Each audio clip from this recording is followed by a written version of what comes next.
Stop buying planners. Stop buying the new productivity app that's promising to fix your life. You're not procrastinating because you're lazy or you haven't found the right system yet. You're procrastinating because you've become a world-class liar. The lies sound like, I'll feel like doing this more tomorrow, or I'm just not ready yet. We tell ourselves these stories to avoid the truth, that we're terrified of being judged, terrified of failing, or the most terrifying of all, of actually succeeding. Most time management advice is trash because it treats a soul level fear like a calendar problem. It's not really a scheduling issue. You have an identity defense. You're using busy work as a shield to actually protect yourself from doing the one thing that actually matters. This shield keeps you safe, but it keeps you small and holds you back from your dreams. I used to lean into my ADHD like it was a prison sentence. I was convinced that my brain was just missing a few gears. But then I took a clinical CBT course for ADHD and it ruined all of my favorite excuses. I sat in that room and looked at this cognitive distortion list. I realized that my inability to start wasn't a lack of discipline or lack of ability.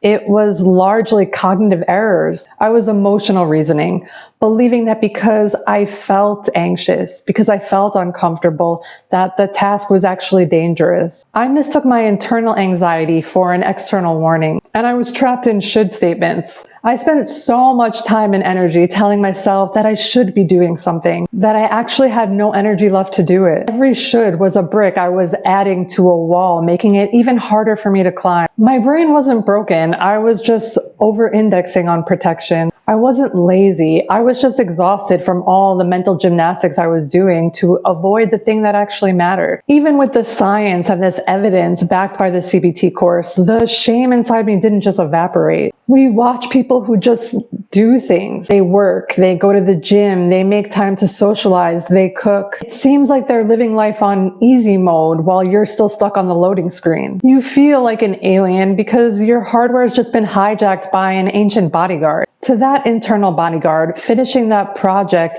is like a literal predator that's exposing you to judgment. So it lures you into a dopamine loop, scrolling, snacking, numbing, to keep you safe in a cave. You aren't failing at life. You're stuck surviving.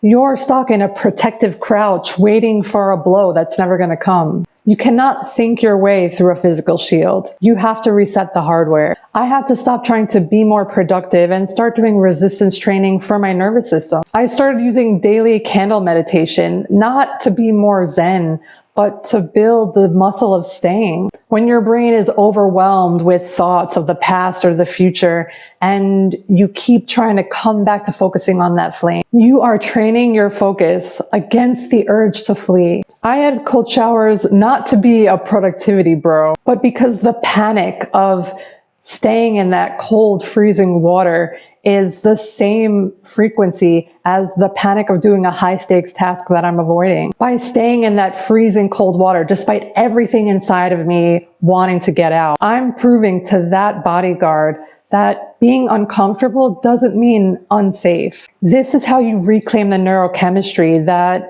the ancient bodyguard has hijacked. Progress isn't like a movie montage. It's a slow, messy crawl. It's moving from I'm a victim of my brain to I'm the engineer of my hardware. Next time you feel that urge to run, that physical itch to check your phone and grab a snack, just stay put for 10 seconds. Don't analyze it. Don't try to understand it. Just sit in the vibration. Sit in the discomfort. Those 10 seconds are proving to your bodyguard that there is no actual predator. That's how you expand your window of tolerance. That's how you build the exit. The shield only stays up as long as you keep believing the lies you tell yourself. Put the phone down. Sit still with your eyes closed. You can do 10 seconds once a day. You've got this, and I'll see you in the next one.